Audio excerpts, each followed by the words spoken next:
दिल्ली सरकार ने 26 मार्च को मौजूदा आबकारी नीति को 30 जून 2025 तक बढ़ाने का निर्णय लिया है।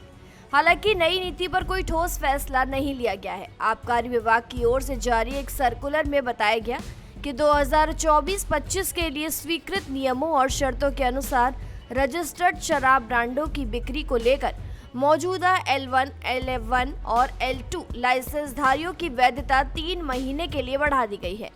L1, LF1 और L2 क्रमशः भारतीय शराब, विदेशी शराब और बियर की थोक बिक्री के लाइसेंस हैं।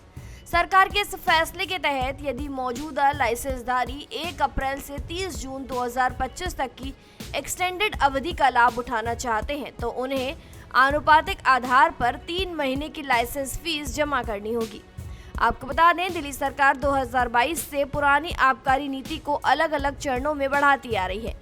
यह नीति पहली बार सितंबर 2022 में लागू की गई थी, जब सरकार ने 2021-2022 की आबकारी नीति को अचानक रद्द कर दिया था। उस समय उपराज्यपाल VK सक्सेना ने नीति के क्रियान्वयन में कथित अनियमितताओं की जांच की सिफारिश की थी, जिसके चलते CBI ने इस मामले में जांच शुरू कर दी।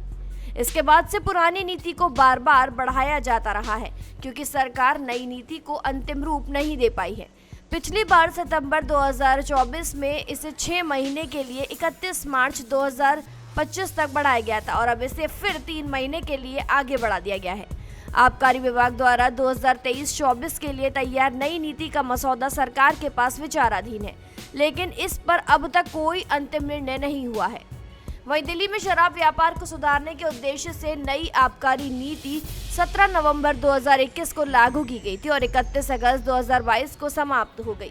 इस नीति के तहत दिल्ली सरकार ने खुदरा शराब की बिक्री से खुद को बाहर कर लिया था और निजी कंपनियों को उदार आबकारी व्यवस्था के तहत शहर भर में शराब की दुकानें संचालित करने की अनुमति दी थी। हालांकि इस नीति के कार्यान्वयन को लेकर अनियमितताओं के आरोप लगे हैं, जिसके बाद से इसे रद्द किया गया। नीति को लेकर जांच शुरू होने के बाद दिल्ली सरकार ने पुरानी नीति को अस्थायी रूप से लागू किया ताकि शराब बिक्री से जुड़ी व्यवस्थाओं में कोई रुकावट न आए। अब सरकार के पास नई नीति का मसौदा मौजूद है, लेकिन इसे लागू करने पर कोई अंतिम निर्णय नहीं हुआ। विशेषज्ञों का मानना है कि जब तक सरकार नई नीति को मंजूरी नहीं देती, तब तक पुरानी नीति को आगे बढ़ाने का सिलसिला जारी रह सकता है।